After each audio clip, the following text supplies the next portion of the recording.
Hello and welcome. My name is Vincent Faney. I am the producer of a new show called Vinsanity Unplugged, in search of game changers. I go out into the community and visit with people of various walks of life, different careers and aspirations, and such as scientists, entrepreneurs, artists, whatever, and today politicians or a candidate running for office.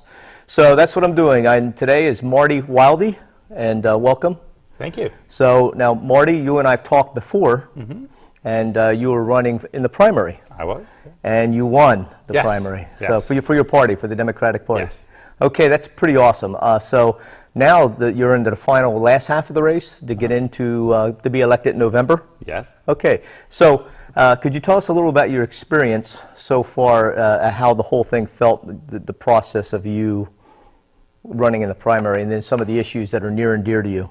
Sure. Well, I'm running because Oregonians were there for me growing up. I grew up on, I was a poor kid. I grew up in Triangle Lake.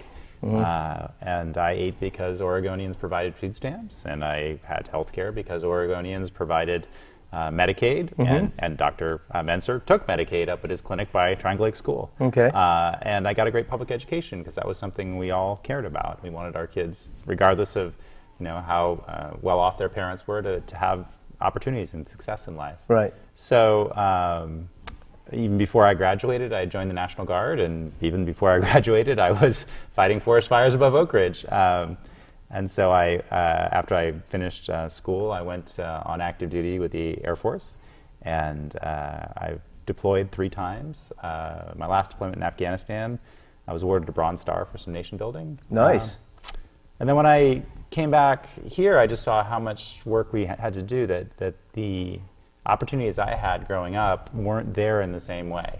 And so I started volunteering on every bond and levy for the school board. I started volunteering as a long-term care ombudsman to help elderly people stay in their homes, and through the senior law service, make sure that their rights were respected and that they had good places to be and were enjoying independence. And then, I also prosecuted domestic violence in Lynn County to, make sure people were safe in their families. And when Representative Phil Barnhart announced his retirement, I knew that this is kind of how I wanted to continue paying forward the things that were done for me. Right, right. So we had it was a great primary campaign. I think both my opponent and I kept it positive, which was terrific. We share a lot of values. She ran a great campaign. I had a lot of great volunteers, and we were able to knock on 9,000 voters' doors, we made 5,000 phone calls. Who was your opponent that you beat? Kimberly Coops. Kimberly Coops, yeah, okay. Yeah. I respect her a lot. We had a very nice conversation after the election, and she's been helpful in the general election. So I think she's got a bright future. It's, partisan primaries are always tough because you believe a lot of the same things, right? Right. She was an Emerge graduate, which is a training program for women candidates, and I've been a long-term supporter of the Emerge program. There you go. And then you had to go face the people. So yes, so we're getting along. Like I said, she ran a great campaign. We and we kept it positive, which I think what people want. You learn a lot about polling and stuff like that, and there's some simple takeaways, and mostly that is people want you to get up and talk about your values, the things you want to do for them, and they don't really want you to talk about the other candidate. And they don't want to hear the WWF mudslinging stuff. That's there's plenty of that information out there, and if people want it, they can find it. But I kind of view this as my job to tell people about who I am. Right. And so we have stick with the issues, not the right. And then people can make their own decisions. The one thing you said is that the system is not providing these days.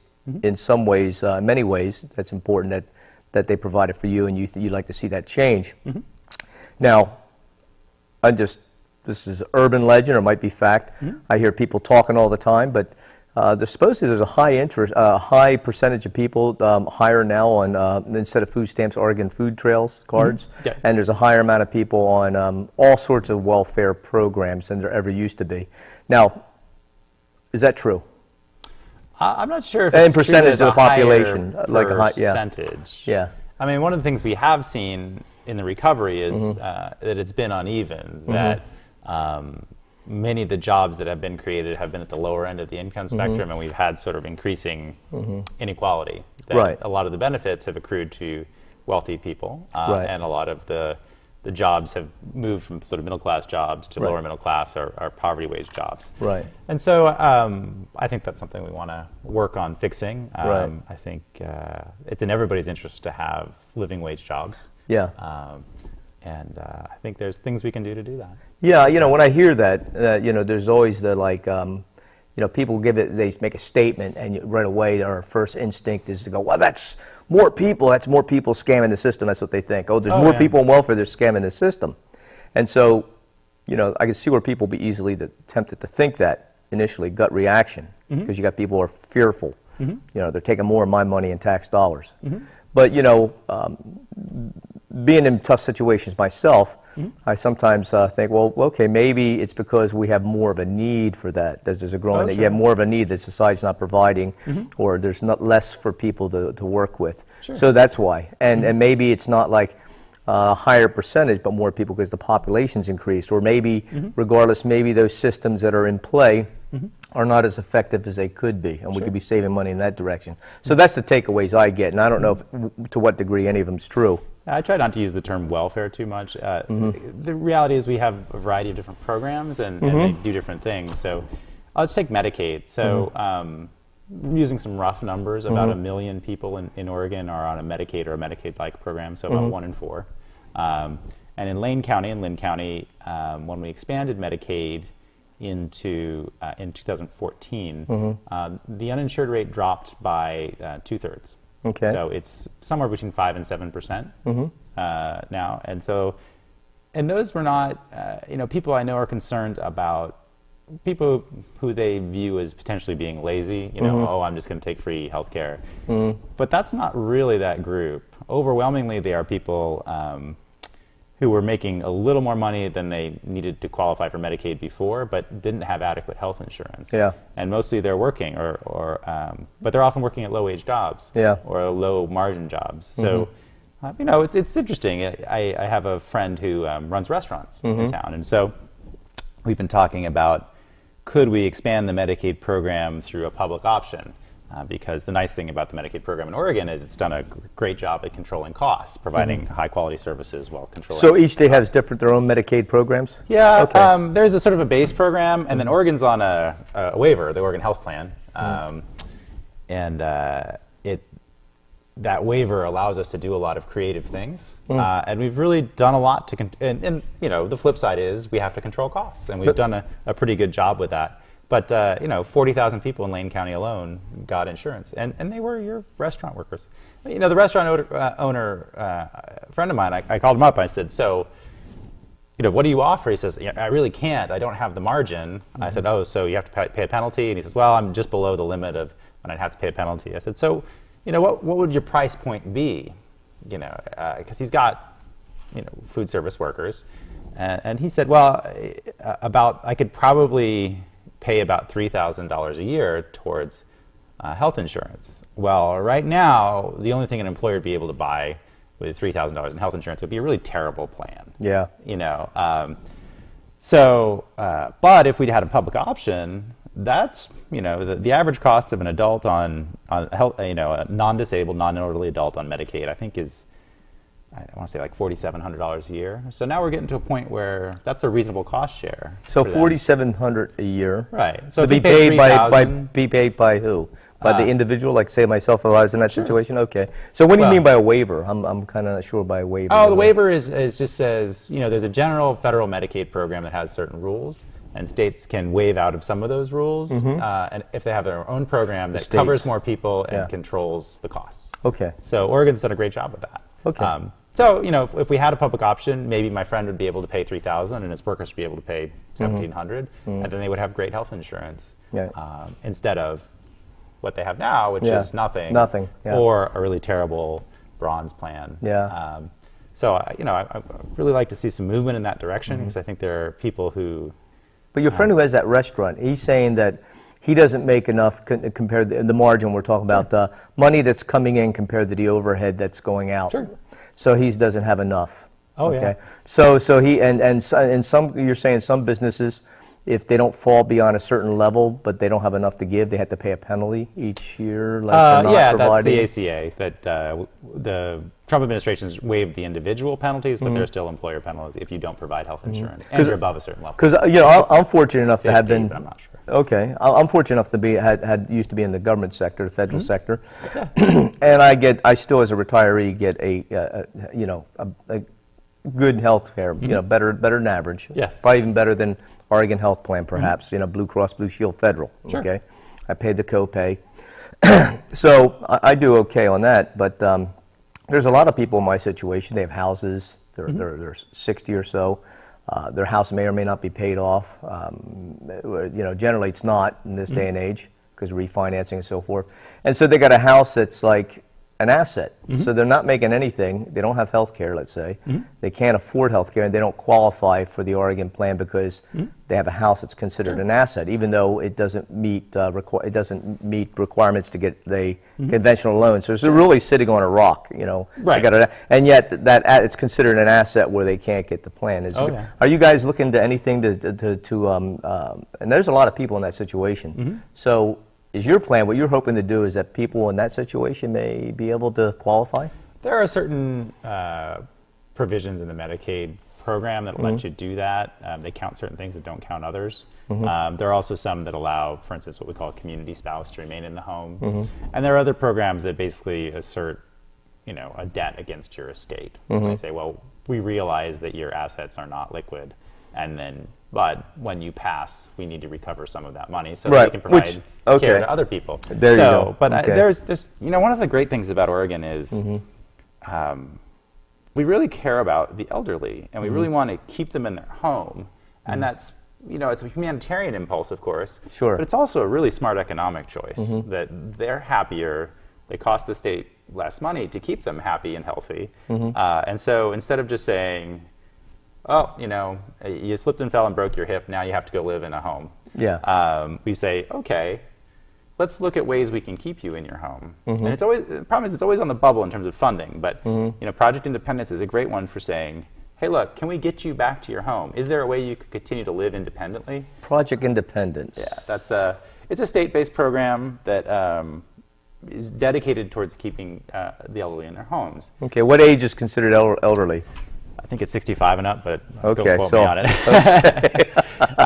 But there are that pre-Medicare population. It really is a challenge for a lot of them. I think of my child's kindergarten teacher, and she retired a couple of years after my daughter was out of kindergarten. And I was knocking on her door because she lives in my district. Right. And she's a PERS beneficiary. And a tier 1 PERS beneficiary. But the way that works is she has to buy into the OEB plan, the Oregon Education Benefit Board, which is the health insurer for teachers mostly. And so at the end of the day, by the time she pays those premiums for her family, she takes home $800 a month. Yeah. That's not enough to live on in retirement. Now, she'll hit Medicare age eventually, and then the financial situation will improve a little. But that, again, it's one of those windows where it's like, well, it's just not working for those people, these people, and maybe we can give them a lower cost option, while still, making sure that providers get paid. Yeah. But I was talking to the hospital association. Everybody's like, oh no, your public option idea will never work because the hospitals hate it. A hospital association came to me and said, what do you think we're getting paid when somebody has a $5,000 deductible and a 50% cost share? It said, if you're a waiter, if you're a low-income worker, working retail or whatever, $5,000 might as well be $1 million. Yeah. And then as far as the hospital is concerned, that $5,000 is a write-off. I mean, they don't want to be pursuing people who don't have any money. Yeah. And they said, so it costs if you a lot come up for with them a to try first dollar coverage, Yeah. Even if we have to take a little bit of hit on what we might otherwise get paid, we're getting paid. And so they said, let's have that conversation. Yeah. So that's what I love about healthcare is we've reached a point in our politics where people are willing to work together. And I think that's what Oregonians want, both in government and industry. Sort of, once we agree there's a problem, let's work together to fix it. Right. So, yes, there's a lot of stuff going on. So, what other things that you're looking to? What other agendas are you looking to solve? problems? Well, there's a cap and invest bill that didn't make it through last session, but will come up for a vote. And so that's to maintain, to cap our carbon emissions, to make sure that we protect the environment for the future. You know, it's interesting, I've been a 24-year military officer, and it wasn't so long ago the military put out a report that said climate change is a national security issue. That what we see in terms of desertification, what we see in terms of migrant populations, we see increasing radicalism in those areas, and that's causing problems. So it's not just a, you know, pie in the sky kind of thing. It's, hey, we really need to protect the planet for the future. While realizing we have to live today too, right?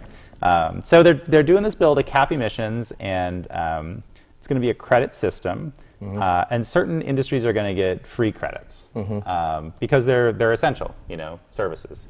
So I was talking with a friend of mine, and she has a client who's the garbage haulers in Portland, and it turns out the people in Portland don't want a large landfill near Portland, so they truck their garbage to Arlington, which is a long way off. And so if we didn't do those carve-outs, you know, your garbage bill in Portland might go up $5 or $10. And so we say, well, okay, you know, probably we're going to give you a carve-out, and then probably we're going to try to look at ways to reduce the carbon footprint over a long period of time. So maybe we put it on a train, because trains are really low carbon, more efficient about getting things there. So that's the kind of carve-outs we're looking at. And then on the back end, so the things that don't get carved out will have to pay.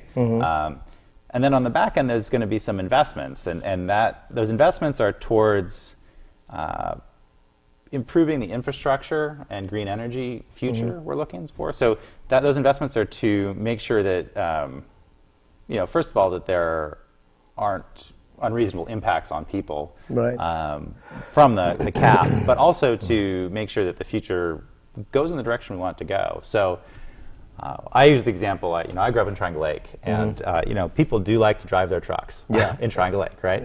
But if they work in town, they don't want to drive a big truck 80 miles a day in town. And so, you know, some of them would be, and mostly they have a truck, and then they have a fuel-efficient small car to get to work. And honestly, if we could convert those cars to electric cars, it'd cost them a lot less money. It'd be better for the environment. I tell you, I drive a small electric car, and it's just fine. It's no Tesla, but it works great. Okay. It doesn't have the sex appeal of the Tesla. But it works really well, and I really enjoy driving it. But the problem right now is, you know, to get the power lines upgraded, we're going to need some investment. So maybe the investment side on the cap and invest will go to things like that. In Coburg, there's Cresswell, there's a brownfield, an old industrial site that is really ready to be built on. So maybe we can do a green energy or advanced manufacturing facility there. We have good power infrastructure there. It would be a great employer for the area. And, you know, again, if people who live in Cresswell can work in Cresswell, that's better for the environment too. So that's another kind of investment that might happen out of there. So I think that bill's really going to improve things, and I think we're getting down to the level of detail where it's starting to make sense. So I think we're going to work together, and we're going to get that through. The other big lift is the Student Success Commission that's working right now. I went and testified, well, actually over at Sheldon, where we are right now. Student Success. Well, that's to address our underfunding of schools. So we're about $1 billion short in the K-12 budget every year. So $2 billion per our 2-year budget cycle. From the quality education model, which was the bipartisan model we all agreed on, right? Not Cadillac, but what we thought was the minimum necessary to provide a high-quality public education. So we've been trying to find ways to both raise money and spend money efficiently. So we made kind of a down payment on that through what was called Measure 98 a few years ago. And that went to dropout prevention, career technical education mostly, and college prep programs. And so the state spent a little more money, and I think that was we call it a proof of concept. You know, we said we spend a little money on this, we're going to show people that it works, and then we're going to ask them to invest more in it. And so the career and technical education piece is a really critical piece for me, because you know, when I talk about businesses that might want to expand or move here, they say, well, who's gonna, yes, is there a facility I can use? For instance, the old Hynix plant. Right. That keeps getting bought and sold because they look at the physical plant there and say, hey, that looks like a great site. And so they buy it, and then they look around and say, okay, well, who's going to come work here? And then they realize, because we haven't invested in career and technical education, they don't have the line workers Right. To do good, mostly union jobs on those lines. And so eventually they sell it again. So I'd really like to see some more investment in career and technical education. Some kids want to go to college, and we should absolutely make college affordable for them. Right. 4-year university. Some kids are not, sold on sitting in a chair 6 hours a day. Right. They want to be physical. And they want to be physical. Yeah. I've gotten endorsements from the building trades, and they're desperate for apprentices. And they need kids who, have basic math skills, have some familiarity with tools in the industry that they're going to go in. And so we've been really looking at these pre-apprenticeship programs. Okay. An apprenticeship is great. Yeah. If you're a kid who likes working with your hands, you go to school mostly like 1 day a week or a couple evenings a week, and then you work. And you get paid for working. And so, yeah, sure, you start out, handing the roll of wire to the guy who knows what he's doing, but you get paid for that work. And they move up really quickly. They said they've actually had some trouble getting people to finish the programs because they get hired away. Oh. Okay. There's so much demand for skilled trades. Yeah. So we really want to work on that. We think that some of those investments are really will help. Not only lower the cost of construction, but also keep kids in school and give them marketable skills. So the average age of entry in those apprenticeship programs is in the mid-20s. So I think talking to carpenters, I think it was. I'd like to be in one of those programs. Yeah, but they say you don't need to be 27 to qualify for our program. It's just that kids, they finish high school, they don't finish high school. And they kind of cast around for a few years. They work a lot of low-wage jobs. Right. And they eventually realize what kind of programs are you going to offer people my age who would really, believe it or not, there's that myth that everybody just wants to retire and just play golf. But there's a lot of people my age and older who are relatively healthy, who would like to have those programs. They can't afford to pay for those programs, but they would like to be back. I would, it'd be fun to be part of an apprentice program and then be doing some other sort of job. Sure. Because life is pretty boring once you retire if you don't do things. So what are you guys going to be offering stuff for us elderly people? Retraining programs are also really important. Okay. Apprenticeships are part of that. Community colleges are often the key to that. Community colleges are our most efficient way of training people. Yeah. We provide a lot of value at not a lot of cost. It's just people don't always see that as an avenue. So I'd like to do that. We obviously want to keep the costs down for people and provide them with good counseling services so they can think about what might be good for them. Yeah, I know during the last bubble, when the real estate bubble burst, all sort of things went down. A lot of people were out of work. And I remember going to the community college down in Southern Oregon and sitting there, like when Harry and David went bankrupt, for instance. Huge population of people. And they're 40s and 50s and 60s and so forth, out of work, responsibilities, parents to take care of, kids to take care of. And then basically, it's like, okay, I'm going to go to school and have to incur 20, 30, 40, 50,000 of debt for the most likely somebody not wanting to hire someone as old as me. And you got a lot of people out there in that situation. So, and they're just struggling, like some people are like they don't have a job. They went through all this, and then you got the tax person after them to school. So any solutions for that population of people? I think we have to be, people obviously should choose whatever career path they want. Sure. But I think we also owe it to them to talk about what the jobs of the future are. Sure. And so we actually, at Lane, we had a debate recently about whether we should continue certain programs. Right. And they shut down some programs because they didn't see the jobs materializing there. Right. And that made sense to me. And it was sad for those people who were involved. But it was important. But I have another friend he just finished an IT degree. I think he was working a little while he was there. He'd gotten an associate's in photography, I think it was. Okay. When there wasn't a great market for photography. Yeah. And so he was always struggling to get by. He'd met his wife at the photography school, and so she was working a job at a vet clinic, and again, making a wage, but not a great one. Right. And so they said, we're going to commit, and we're going to incur some debt, and he's going to go back to school. And now he just graduated. He's got a great job, fresh out of school, and is making a lot more money. And so that's the kind of thing we really like to see at the community colleges, is the opportunity to do that. Yeah. And that's definitely a focus area where I think those investments in education really pay off in just so many ways. I think, and those programs appeal to such a wide variety of students too. Right. I think that's an important thing. Well, I think, I mean, to be quite frank, just speaking to a lot of the people during that crunch of time, going back to school, a lot of them were just using the loan money, not just for books and tuition, but they're living. It's like, I won't be able to pay my rent, so I'm just going to pick what I can and hope for the best, just scrambling.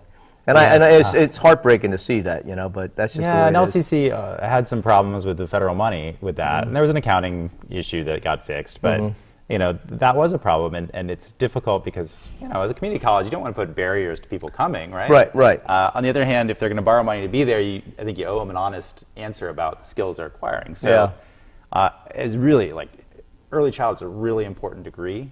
What is? Early childhood education. Okay, sure. Our child care providers, it's terrific. I would never advise someone to go into debt to get an early child degree, just because, it's a sad commentary on our society, but the wages you earn and the wages versus, the wages you would earn without a degree, there's not that much difference. Now, if you want to do a few classes at night and get your way there, absolutely, you should do that. But, you need to see a lot more wage increase for child care providers to make that make sense. On the other hand, an IT degree, boy, that's a big bang for your buck. You can make that money right out. That's a good program. Borrow some money, do it full time, and get done with it. So we just, I think we just owe students good advice about that. And well, we all students. I know people who are kind of sad about the capitalistic system, and they're, basically, I can't get a job, and it's just terrible. It's a kind of it basically says something about our terrible system of capitalism when I can't get a job. And so, I mean, you're like, well, but you got a degree in English lit, and philosophy. And, you get a coffee shop job, and talk that stuff, but, it's kind of evident. So I think that sort of conversation would be handy to have for people at all age levels. Say, hey, this is where you need to go. Now, with LCC, with the federal situation, you said there was a problem with the federal? I think there was an accounting issue, as I recall, that got rectified and helped them. What sort of, do you recall what that? It was how they were counting various kinds of money. It was not, nobody was changing the system. It was, the federal rule is you can only have a certain percentage of your students in default on their student loans, and they had too many. And then there was a question about, okay, who were you counting, what were you counting as them being employed or being in default? So they fixed that problem, and that kind of got them out of the danger zone. There's a comparable situation down in San Francisco. I call him my unbrother, my half-brother's half-brother. He just won a race for supervisor, but he lost a race for supervisor, I don't know, 8 or 10 years ago, and they put him on the city college board in San Francisco. And they were having some of the same issues, that they didn't spend really much money on administration, and it was an open access thing, so you'd come in, you'd take your class, maybe you'd borrow some money. So they were in danger of losing their accreditation. And so he came in on that board, and they cleaned it up and said, hey, it's great to be open access, but you got to provide people with good information about their prospects. Someone like me who's doing fine and just wants to take a class, that's fine. But if you're borrowing money for a degree that's not going to be worth anything, you need to know that. You need to go in with your eyes open. And so and they turned it around. They kept their accreditation, and it's been a big success. And now he's a city supervisor. I wish there was a streamlined way. And this really blew me away when I was down in Southern Oregon, and Harry and David went belly up. And so I'm looking to get, maybe thinking about being a paramedic and, something to continue working and so forth. So I'm talking to the counselor, and she's advised me, looking at all my transcripts from years prior at Lane. And she's saying, oh, yeah, anatomy and physiology, you're going to have to take that over again. I said, well, maybe I should, maybe I shouldn't. I said, I understand your concern, but if I could challenge it, can I challenge the course, Club test. And they're like, you could challenge it, and if you, obviously if you ace it, then, you don't have to sit in class, and but you're still going to have to pay full tuition. for that class. And I was like, well, that's kind of, I don't know, that's kind of not right, you know? I mean, you're asking to get paid for something you didn't do. It's like demanding money for a service you're not really providing me. And in a situation where you have all these elderly people 40 and older, I mean, I'm sorry, you're middle-aged, but so all these people who are 40 and older who have kids and sometimes parents to take care of, responsibilities, to a person who's able to study on their own, do all the work that doesn't require hands-on, like dental hygienists, having somebody look over you, that's kind of almost like sadistic or cruel to require them to pay that kind of money on a skill that they attained or the knowledge they attained on their own self. Sure. So I'm thinking that hopefully when you get into office, I'm just going to put this out there, that you and everybody else, whether they're on this side of the aisle or that side of the aisle, will say, okay, for those minority of people who are self-starters and can do things on their own, just charge a minimal fee of like exam fees and filing fee. And that's what I would like to see. That's what we do with the military. It really works well. I mean, so we have what we call the Community College of the Air Force. Okay. I'm in the Air National Guard. So, you know, obviously when you join the military, you go off to training for several months to a couple of years. And what they do is make sure you get credit for that in the Community College of the Air Force. And then usually you do, that's your apprentice training. And then usually you do some on-the-job training to get to your journeyman level. Okay. And what we try to do for everybody is encourage them, and you usually have to take, you know, it's usually a writing class, an English class, and a math class, usually from some other community college. So we make agreements with those community colleges, and so they pay very little tuition usually. Right. And then, you know, it's quite possible to finish your 4-year tour with a 2-year degree, you know, without frankly that much extra effort. You've got to take a couple night classes. Right, but, put aside the night clubbing and stay in the class a little bit. That's what we really want to see as I'm getting ahead. I mean, I remember when they first started these programs, that people were like, "Whoa, we're just going to lose people because they're going to go out into the civilian society." But you know, I always advocated for, you want people to succeed in a way that it matters to them. Right. So sure, you know, as an employer, I might rather they stay in the Air Force. But you know what? I'm going to get new people in if the people I send out say good things about their experience. Right. And so, you know, for me, it's always been, hey, I'd love for you to stay and succeed in my business or in the Air Force. Right. But if you don't, I want you to say really good things about me. That we took care of you. We helped you succeed in the way you wanted to succeed. Yeah, you worked hard for us. Yeah. And then we worked hard for you. And then, you know, you're going to talk to people when you get out, and they're going to want to join. So, hey, that sounds like a good idea. Yeah. So when your employees, if you have any, you just say, they go, well, Marty was the greatest mentor and stepping stone. If I didn't work for Marty, I'd be a lot less competent in many things. And so this is, and of course that. And it really works out. I mean, at the medical society where I work right now, my communications director, she had a journalism degree and was kind of looking around trying to decide what she wanted to do, and she decided she wanted to get her MBA, and she's going to do great. She had just taken a few classes to get there, the pre-work done, but she was just admitted. She decided to go to a part-time program, continue to work for us because she likes what she's doing. Right. We're taking care of her, helping her with the tuition, and then at the end of the day, you know, hopefully we'll have a position for her to promote into when she gets her degree. So it's just that kind of loyalty I like to see between employers and employees. Yeah. My wife, actually, she's a pediatrician, so she works with a lot of nurses, and so that's always been a big issue for them is, you know, and they ran into the same thing with, why do I have to pay for a class I just tested out of? Right. Because a lot of them are upgrading from, you know, medical assistant to LPN or LPN to RN.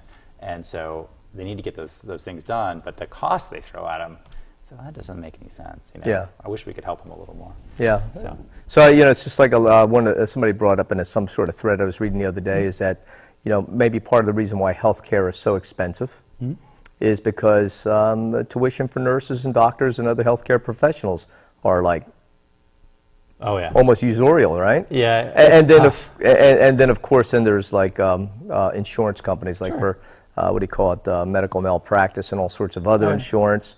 So is there going to be any restraint? Do you think that the insurance companies are out of control in some ways? Do you think that there's, I mean, is that part of the problem? So potentially in healthcare?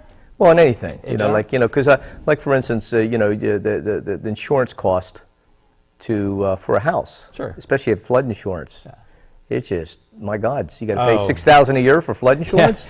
Yeah, you know, the That's- flood insurance program is a particular, problem because what happens is people build on floodplains, right? And then they buy flood insurance, and then floods happen, and then the flood insurance goes up because there's a flood. Yeah.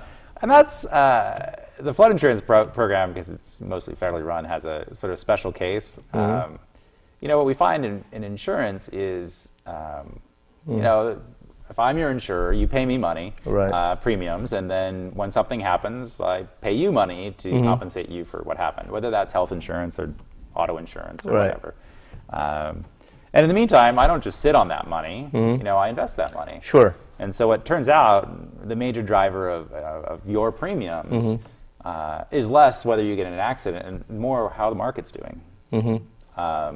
And so, it depends. It varies by the industry and the kind of insurance. Sure. But one of the Well, big things is... I never knew that, what you just Yeah. said. It shows how naive I am. About how the Well, market's so, doing. Yeah. Insurers have to charge what we call actuarially sound rates, and they have to keep a certain amount in investments. Right. And so, when the investment returns shrink, then the amount they charge has to go up. So one of the things we talk about is, insurance is a regulated industry. So the state tells the insurance company how much they have to keep in reserves. Right. Is there room for us to say, oh, you know what, you can draw down your reserves a little more or have a little fewer reserves because the market's a bad time, and that'll stabilize the rates. But you can't take it too far, right? Because then they don't have any money and they have all these liabilities. So it's a tough problem. I think it's one of those, again, where we work together. Yeah. We've started doing what are called, it's going to be super wonky, but reinsurance and excess insurance. Okay. Yeah, that does Yeah, that. reinsurance is, so I'm your insurer. Okay. And you say it's auto insurance, and you get in a car crash. And so an excess insurer is, you get in a car crash and you don't know it, but I also pay premiums to this other company.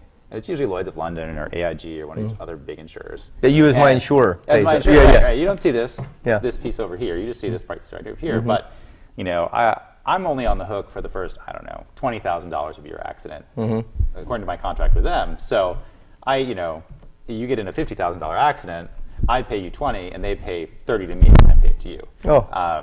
And you so- keep 10? No, I think that's the. Oh, well, you pay me whatever your premiums are. Okay, yeah, whatever. okay.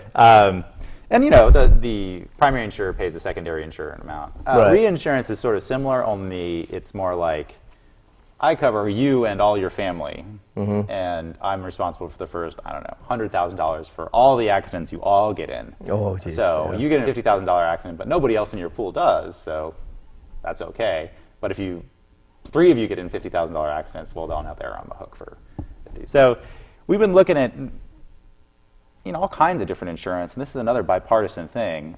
In the health insurance, I think Oregon's reinsurance waiver just got approved, and what that says is for the marketplace insurance, which is the buying off the exchanges, the state's going to serve as a backstop.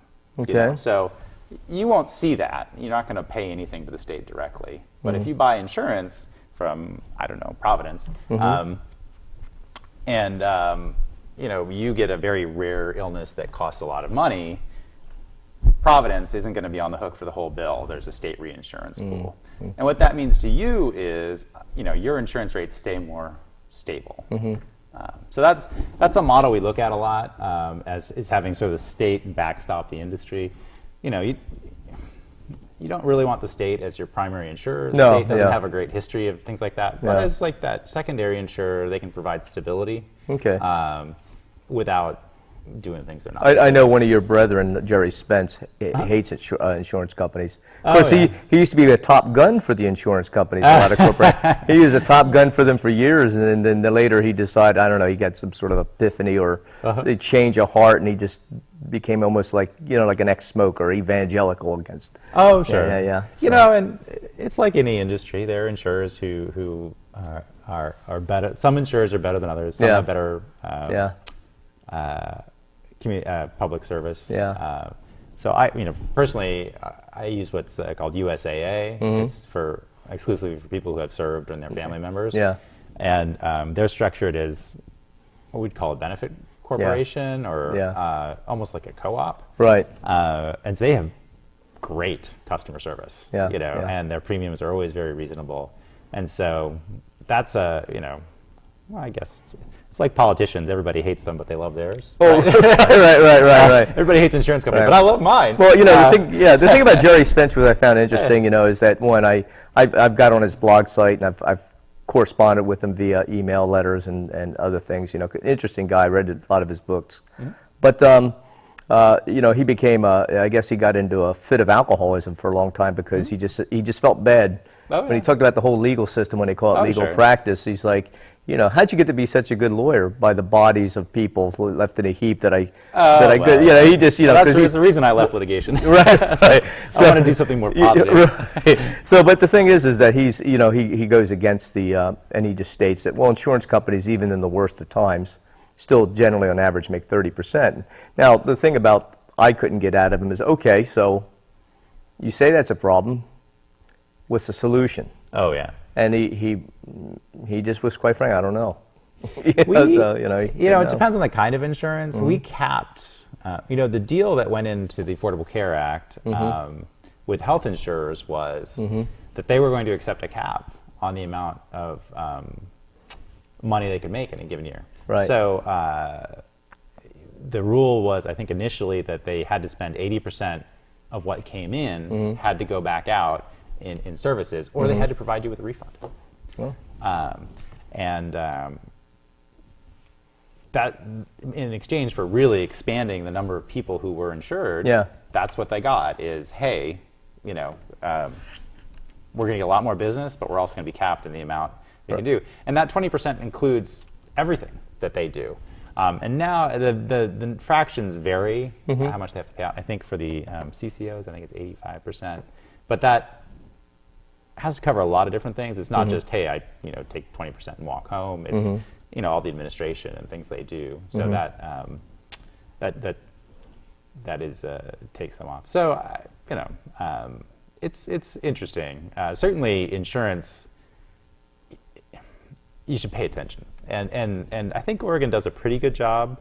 Now, what do you mean? Because we have rate review. You mean you, the consumer state. or the state, or well, what? the consumer too. But the state actually has a really good insurance regulator called Department of Consumer and Business Services, DCBS. It's the most important state agency that nobody's ever heard of. And they regulate insurance. And one of the things they do is, you say you have to do rate filing. So I'm an insurance company, and I say, well, I want to raise Vince's premiums by 50% next year. Well, I can't just do it. I have to do a rate filing with the state. And the state calls me and says, well, why do you think you need to raise Vince's rate 50%? We want to see your numbers. And it's part of the filing package. But, and there might be some reason I have to do it. Like all my reserves were wiped out because there was a big claim or the market was way down or something. In which case they'd say, well, okay. Or maybe they say, well, you can only do 45% or whatever.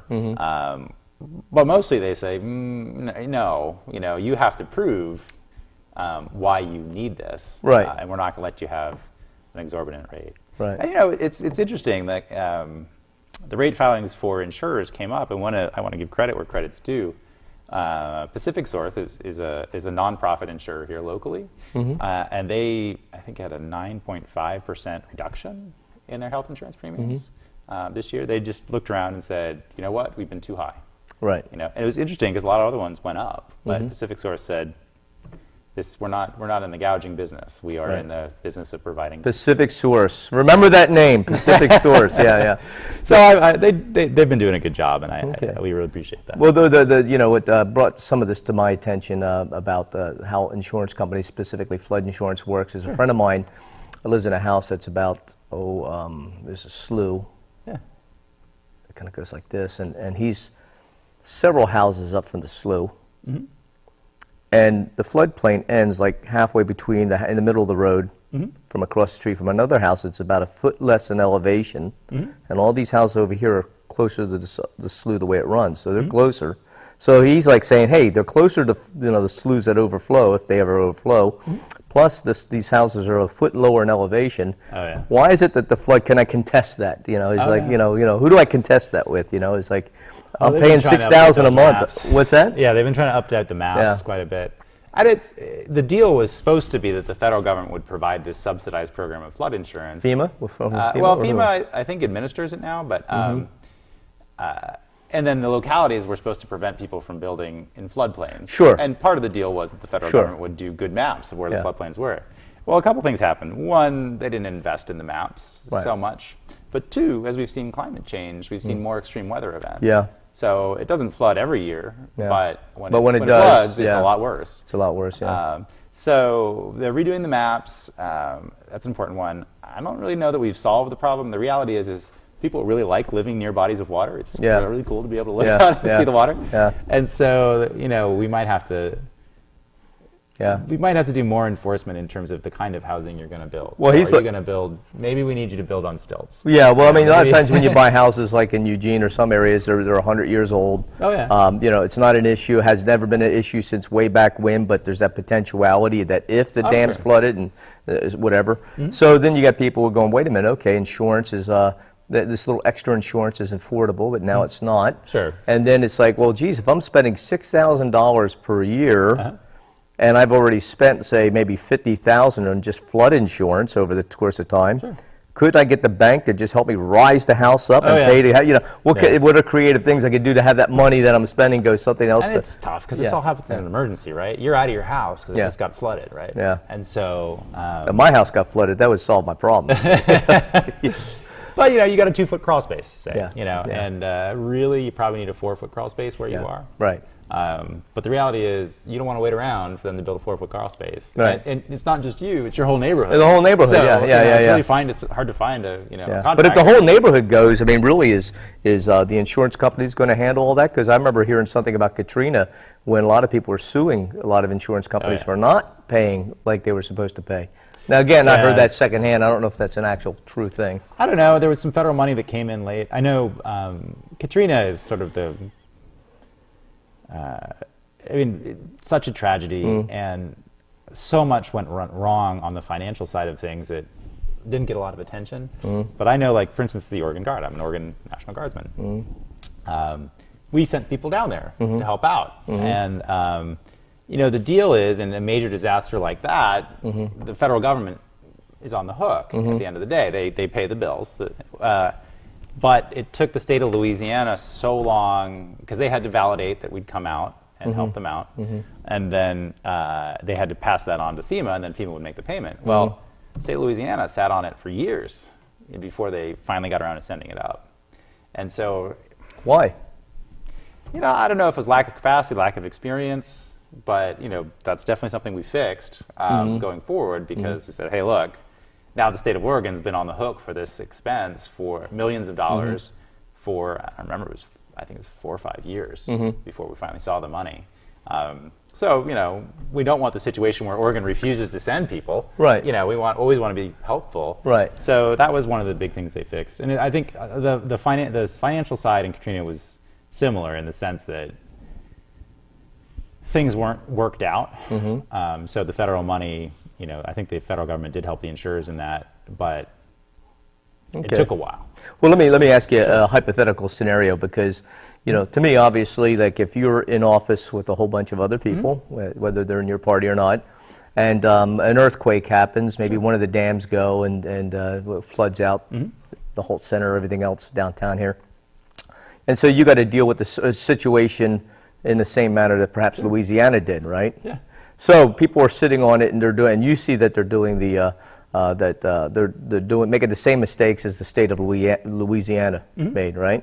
So you're like a lone voice, crying in the wilderness to your your constituents, your colleagues, and so what would you recommend that the people do to light a fire under the government's, the state's butt, and say, hey, we don't want this to be a Louisiana thing? What would you recommend? What kind of power or influence can we have to oversee things? Because there's a lot of smart individual citizens, you know. I mean, I can't promise it wouldn't happen. What I would say is we work really hard to make sure it doesn't. Yeah, and I believe that. I'm taking off my politician hat now and putting on my uniform hat. Sure. Actually, I just got a new job doing domestic operations in my part-time capacity for Northcom, which is the federal branch that does this sort of work.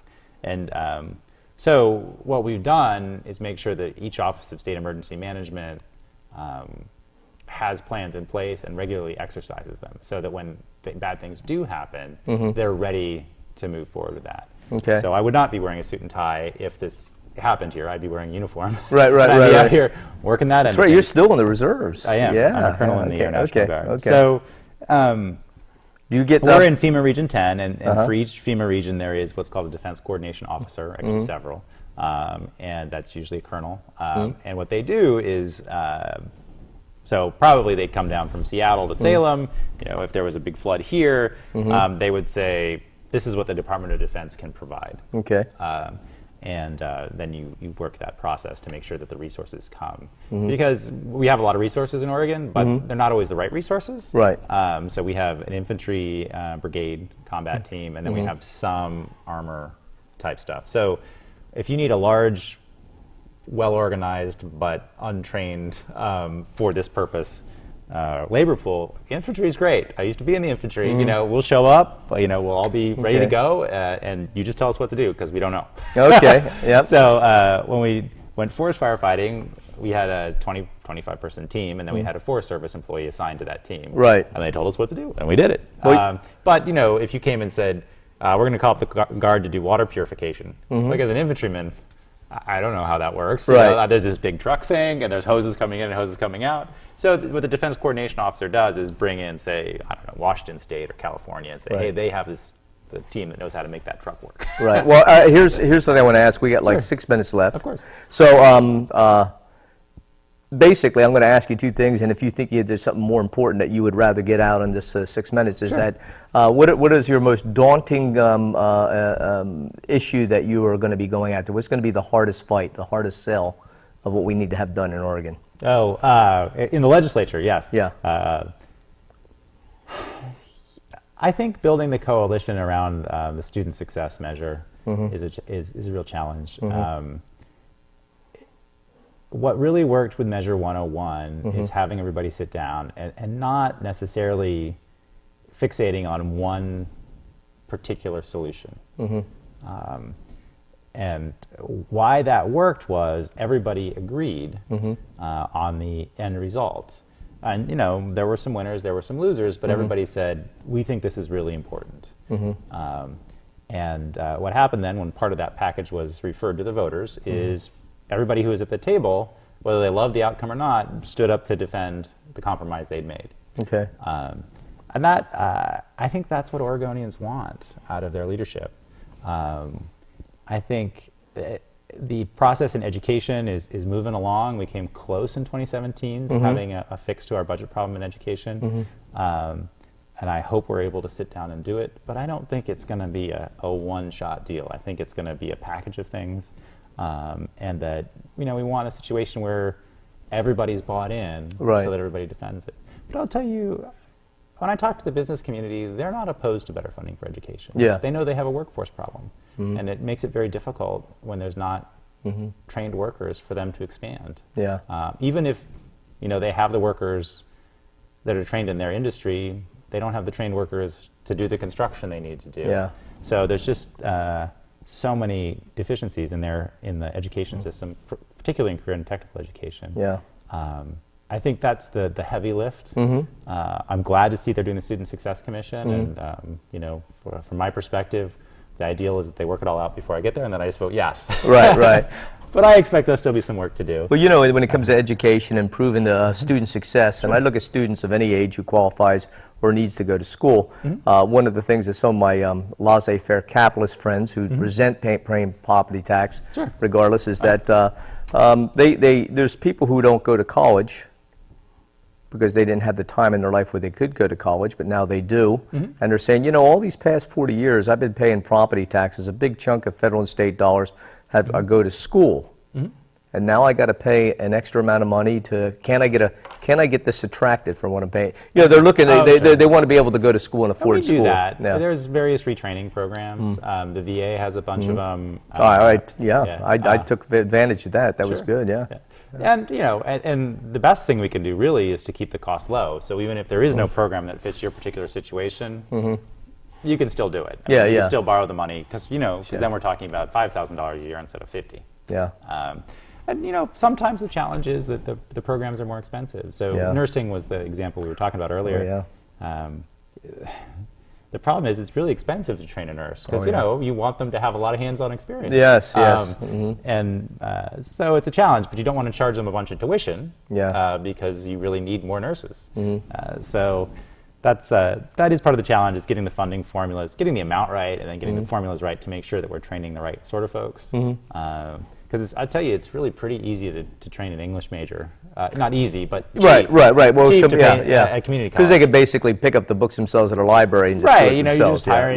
Your only expenses are personnel, really. But again, what's the payoff of that degree? Well, of course, I'm not saying you shouldn't major in English if that's what you want to do, but you're not going to get out and make $60,000 out of it with an associate's in English. Right. So it's a challenge, balancing that out. We're winding down right now. Sure. I want to know, when you come on next time, what subject you'd like to really chew on next time, if you... Boy, there's a lot. I mean, I think the three big pillars are the Medicaid package, the Student Success Bill, and the Cap and Invest. Those are the three things I think Oregonians really want us to work together and find solutions on. Well, you got some of the other people who are on both sides of the aisle, Republican, Democrat, people who are already in office and people who are running for office who really believe the same thing. They need to talk. I'd love to have you all sit down and just watch you just kind of like just go for it and talk with each other about it. But so anyways, we're at the end, and so I want to just close this for today. All right. So anyways, you guys, this is a great time. I wish this could be a several-hour show, but I'm falling asleep. Sorry. But no, thanks for joining us here in Vinsanity Unplugged, and come back next time, and I hope to have Marty on again. Thanks so much. Thank you.